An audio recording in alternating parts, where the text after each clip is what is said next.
Alhamdulillah, nahmaduhu wa nasta'inuhu wa nastaghfiruh wa na'udhu billahi min shururi anfusina wa min sayyiati a'malina. Man yahdiyallahu fala mudilla lah wa man yudlil fala hadiya lah.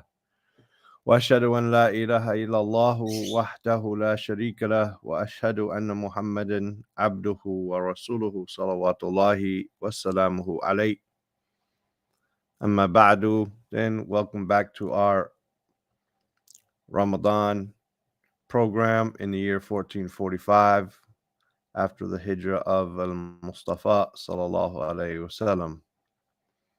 This year is our first year of doing a live program like this, and we are reading from a book called Mistakes and Concepts Surrounding Ramadan That Must Be Corrected.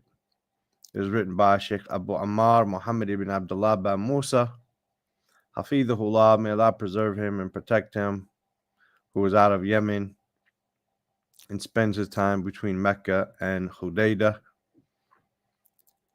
And this is a program that he did last year on the radio, and then he edited the transcription of that radio program and turned it into this book here. We're on our fifth day here, Barakallahu fikum, and we're on the question, what is the condition of the hadith that the month of Ramadan, its first part is mercy, its middle part is forgiveness, and its last part is freedom from the fire? Is its meaning correct? So what's the condition of the hadith? And even if it's weak, is its meaning correct? As we know, there are some hadith which are weak, however, their meaning is still correct. So what is the ruling here? He says the answer is, and with Allah I seek help, and what is correct, the hadith, Ramadan awwaluhu rahmah wa awsatuhu maghfirah wa akhiruhu itqun min an-nar. The hadith which says Ramadan, its first part is mercy, its middle is forgiveness, and its end is freedom from the fire, is a hadith which is da'if, a weak hadith. It is not authentic. It is narrated by Ibn Khuzaymah and other than him on the authority of Salman radiallahu anhu. He says it is a long hadith and it has come with different wordings. All of them are not correct. All of them are not authentic. None of them are authentic. But rather, what is authentic as far as a meaning, what is authentic as far as Ramadan goes, is that from the beginning to the end, it is mercy.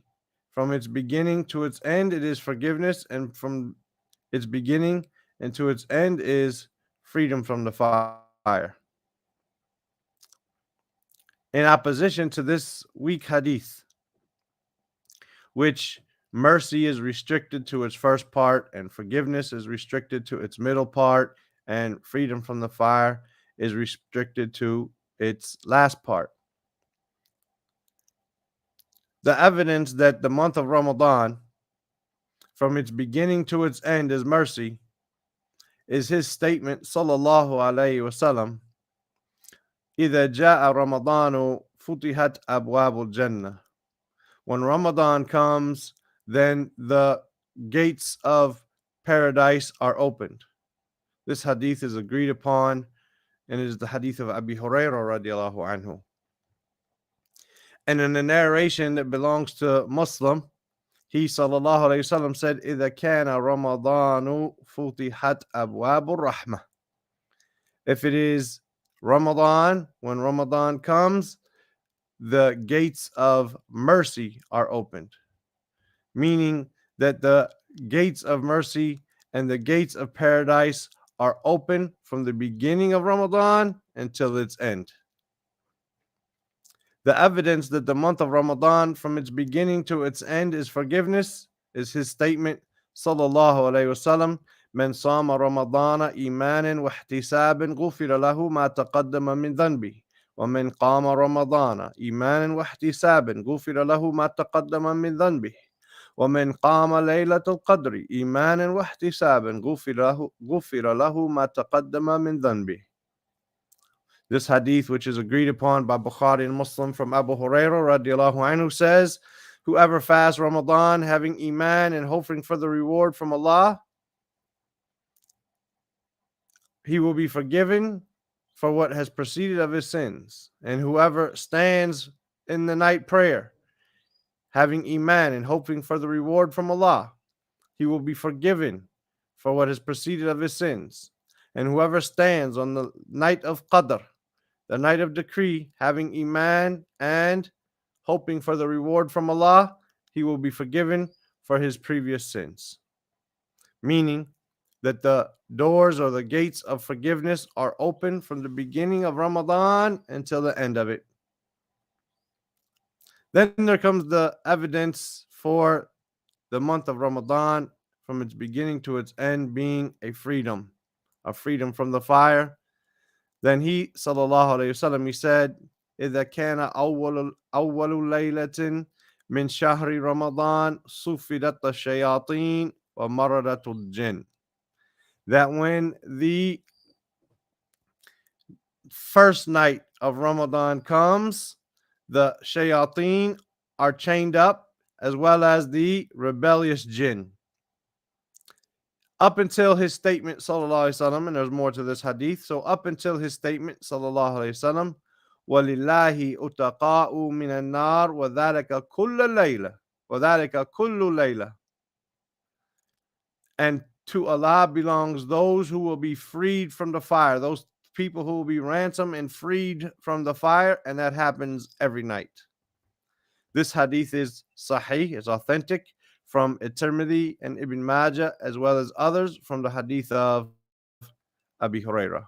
Meaning that this freedom from the fire is from the first night of Ramadan up until its last night. His statement, sallallahu alayhi wasallam, inna lillahi inda kulli fitrin utaqa. Indeed, Allah has at every night during breaking fast, utaqa, those people who will be freed from the fire. It is Hasan, and it is narrated by Ahmed, At-Tabarani, Al-Bayhaqi, from the hadith of Abi Umama radiallahu anhu. So you can see in these evidences that there is a clarification that rahmah in the month of Ramadan is from its beginning to its end, that forgiveness in the month of Ramadan is from its beginning to its end, and that freedom from the fire in the month of Ramadan is from its beginning and to its end, and they are not restricted to one part as opposed to the other parts.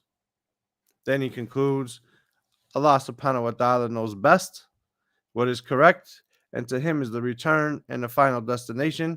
And may the salat and the salam be upon Prophet Muhammad sallallahu alaihi wasallam, as well as his family, his companions.